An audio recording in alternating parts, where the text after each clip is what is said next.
Pesquisa mundial da Reuters Institute mostra a mudança na distribuição das informações.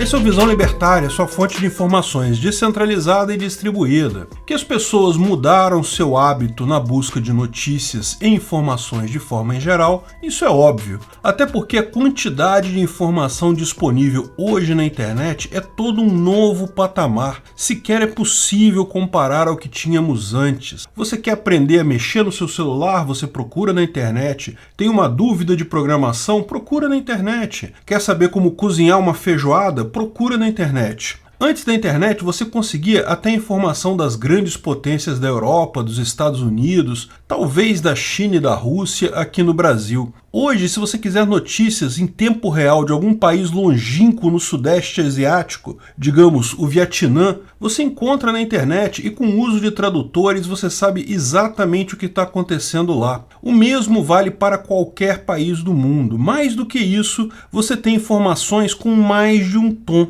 Você pode procurar notícias com um tom mais progressista, mais à esquerda, pode procurar aquelas com um tom mais conservador, mais à direita, e lógico, se quer notícias com um tom libertário em português, você encontra aqui. Não é surpresa que os hábitos de notícias no mundo todo estejam mudando, mas a velocidade com que isso está acontecendo é surpreendente, principalmente devido à pandemia. A pesquisa da Reuters Institute é apresentada pela mídia tradicional brasileira como uma vitória. 48% dos brasileiros confiam nas notícias da mídia tradicional. Olha que coisa! Isso é mais do que os 42% da confiança global. Só que esconde o dado que a maioria dos brasileiros não confia na mídia tradicional, né? 52% deles. A parte mais curiosa da pesquisa refere-se ao número de brasileiros que afirmam não querer mais ver notícias da mídia tradicional, um valor que saltou de 34% em 2019 para 54% dos brasileiros em 2022. Por que os brasileiros não querem mais ver notícias na mídia tradicional? Claro, a mídia tradicional tem uma explicação dela. Eles estariam cansados de notícias ruins. Bolsonaro piorou tudo.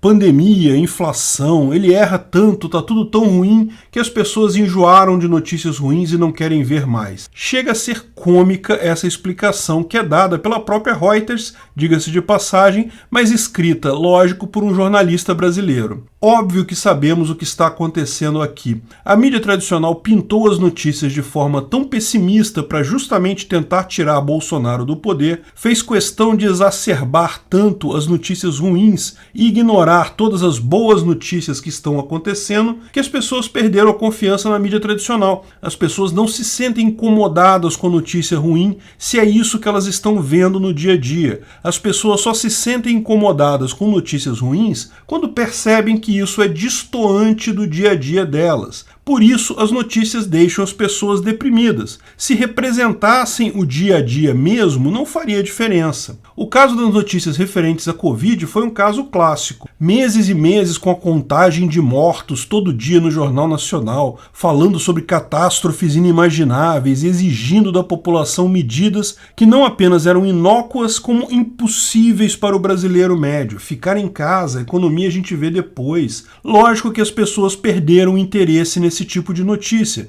porque viram que estavam deslocadas da realidade. Eram frutos muito mais do interesse de jornalistas e políticos da esquerda, de pintar um mundo cinza, do que a realidade que elas viam no seu dia a dia. Pior, começaram a perceber que essas notícias as atrapalhavam de fato, posto que muitas pessoas acabaram impedidas de trabalhar, tiveram seus negócios quebrados, não puderam fazer o justo sustento da sua família com base nesse pesadelo pintado de forma irreal. Ninguém está falando que a Covid não existiu. Não, é lógico que ela existiu, matou muita gente, mas está longe desse pesadelo que era pintado na televisão. Como eu falei lá no início da pandemia, essa pandemia será o canto do cisne da esquerda. Cisnes, reza a lenda, só cantam quando estão morrendo. O fato é que a esquerda brasileira, inclusive a imprensa brasileira, se agarrou na pandemia como uma boia de salvação, aquela coisa que permitiria que ela se salvasse num mundo que cada vez menos acreditava nelas,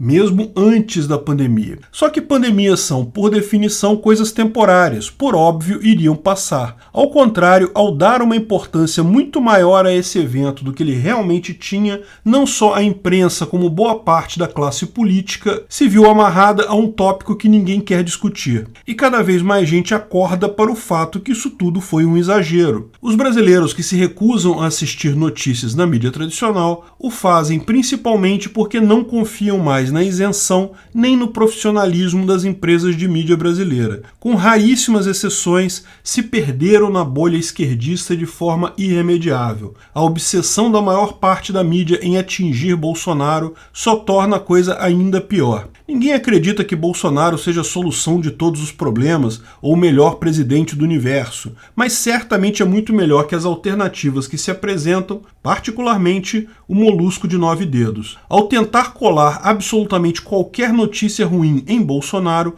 a mídia acaba por perder credibilidade ao invés de alcançar o seu objetivo. O fato é que a informação está se movendo já há muito tempo em direção a um modelo descentralizado e distribuído, e isso está acontecendo de forma contínua e inexorável. São impressionantes as indicações disso na pesquisa, não apenas no Brasil, como no resto do mundo. As redes sociais já são o local onde a maior parte das pessoas pega suas informações. Aqui no Brasil, 64% das pessoas se informa pelas redes sociais. Dentre as redes sociais, o YouTube é a principal rede usada pelo brasileiro para se informar. Lógico, sei que o meu canal particularmente é só um grãozinho de areia nesse grande castelo, mas agradeço a todos os brasileiros que se informam por aqui e por outros canais no YouTube também. Algumas empresas da mídia tradicional tentaram se consolar no fato que o âncora deles foi o mais lembrado, William Bonner, mas eu tenho minhas dúvidas se ele foi citado de forma elogiosa na pesquisa ou não.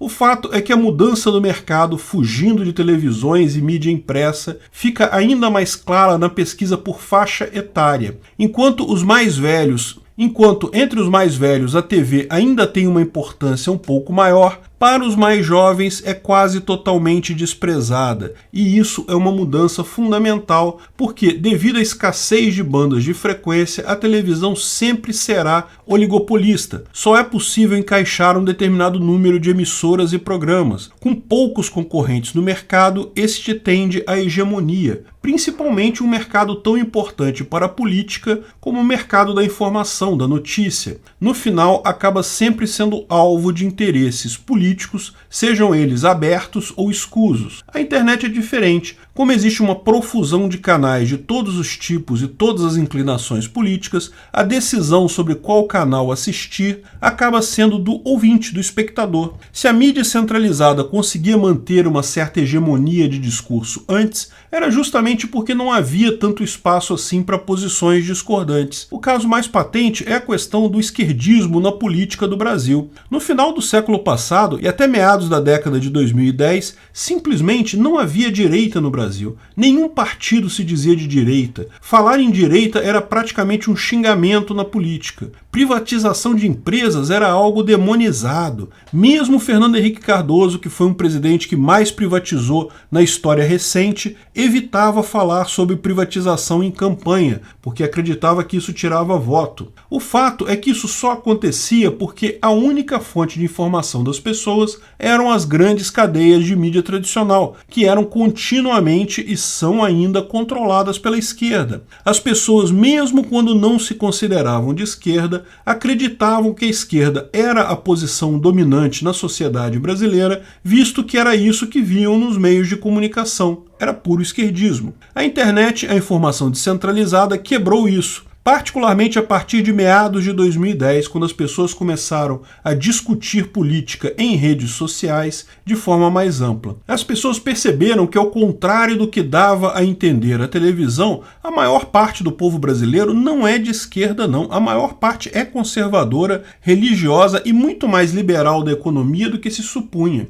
O rei da mídia tradicional estava nu. Percebe-se que jornalistas de grandes redes, seja por cooptação pura e simples, seja por acreditarem mesmo na bolha esquerdista em que estão inseridos, a maior parte deles vive em bairros caros de grandes capitais brasileiras, a sua maioria tende à esquerda, O povo em si não compartilha esse pensamento. Isso é um sentimento libertador para a maior parte das pessoas. Por isso, esse movimento não tem volta. As gerações mais velhas ainda assistem TV, mas a tendência é cada vez mais o conteúdo ser passado pela internet. E eu, ao contrário do que muita gente pensa, não acredito que TikTok ou vídeos curtos sejam o futuro da informação na internet, não. O YouTube ainda não tem competidor. Vídeos curtos servem a um propósito diferente. É extremamente difícil passar informações minimamente completas em vídeos de 1 minuto. Eles podem ser adequados para a rede social, mas não são para notícias e para informação. No objetivo de aprender algo ou se informar sobre algo,